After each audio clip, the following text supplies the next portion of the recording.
Hello, this is Donna, psychic medium and direct messenger for spirit. The afterlife is actually all around us. The messages from our loved ones, spirit guides, and pieces of our soul are waiting to be heard. If this is your first episode, welcome. I invite you to go back and listen to previous episodes where I link my guest to their loved one or to a piece of their soul's existence in the afterlife. Thank you for listening and for sharing. Please consider leaving a review. Enjoy and stay tuned for more. I have a feeling there will be much more from the afterlife. Hello there. How are you today? I'm doing well, thank you.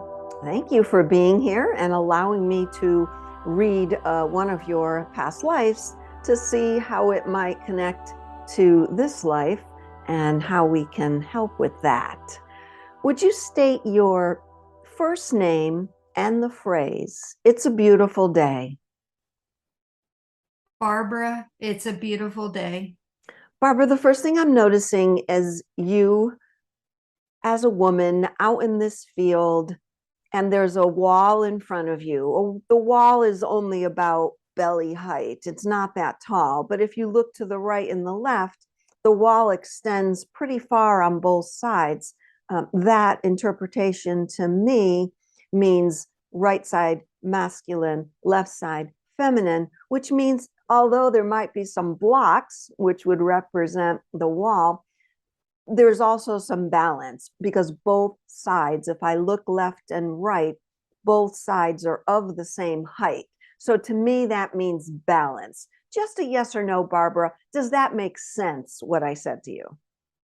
Yes. We'll press the play button.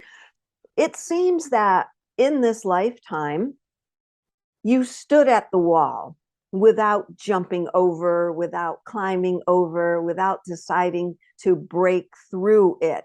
You had some inabilities to accept that you were deserving of, we'll call this forward momentum, jumping over the wall, breaking down the wall. Would that make sense? Did that carry over into this life? Let me explain again, where you didn't have the ability to put yourself first. Would that make sense? Yes. Let me work it a little bit more because I hear your hesitation. Let me give you a little bit more. When I first saw it, you were standing at the wall, but you were letting a lot of other people jump over the wall, go through the wall. You were allowing others to go ahead of you in this lifetime. I'll say there's a little bit of, yeah, maybe I don't think I'm worthy of jumping over that wall, but I also want to help others. And if I jump over this wall, who's going to help these people behind the wall? Am I making a little bit more sense about this lifetime? Yes. I'm going to ask you in a moment to elaborate, but I feel I got a little bit more coming. So in this past life, you're an older woman. I want to say older because usually in past lives, everybody crosses young. So for older in that life, you're about early 30s, late 20s, early 30s. I see you as a fully grown woman. You also are wearing a dress, which symbolizes to me pure feminine, that you also don't want to dirty yourself as you cross over this wall.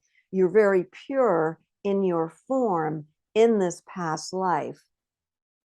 Does that feel resonating to this current life or just the opposite? I would say the opposite. The opposite. You see how that works that way also. Mm-hmm. So back to her standing at the wall. She doesn't in herself know what she could do for herself to jump the wall, which goes back to me saying, didn't feel I was worthy enough to jump the wall. So she felt that as long as I keep helping everybody else over the wall, I am worthy, but I don't have to take the jump myself. Does that make sense, Barbara, into this life? Yes.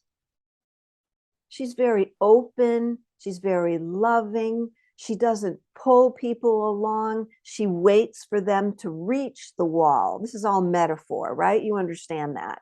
She waits for them to reach the wall before she says, "Can I help you?" So in this lifetime, same thing. You're not about pushing people. You're not about pulling them along. You wait until they come to their conclusions, and then you're there for them to say, "What can I do for you?" How's that sound? Yes. Would you like to elaborate just on what we just talked about in this lifetime, how that appears for you now in this lifetime? Right now, I think what's happening over the last couple of weeks, yesterday was my last day at my job. I was working as a special needs paraprofessional within a school. And this has just been since August. And it was draining me and it was causing anxiety and other things to pop up in the last several months. And I had to make a decision this last week to choose myself over helping and leaving them short and leaving these kids that I loved, but I had to choose myself over what I was doing. So I think that's more of a recent thing in this last week. It's very interesting, and I would absolutely see it as a carryover, but you learned it.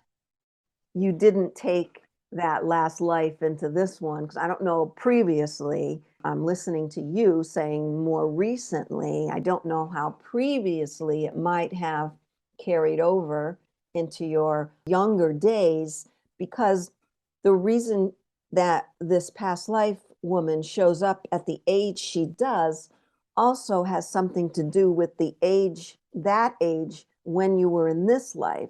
So late 20s, early 30s, could you relate the same way to what you just said about recently? Yes, because that was the point when I got divorced and had two young children, and I had to choose a career and working to support them and, my family over doing things that I had wanted to do, which was like art and be an artist. So I had to choose career and being a stable household over other things that I probably would have preferred to do. You understand that. That makes sense to you. Yes. Yes. How that past life, I don't see her jumping over the wall. I don't see her making it. I don't see her finally, before she crosses, doing that journey. And that would account for you having these moments in your life, this life, where what you just said, you come to that point where you're challenged with,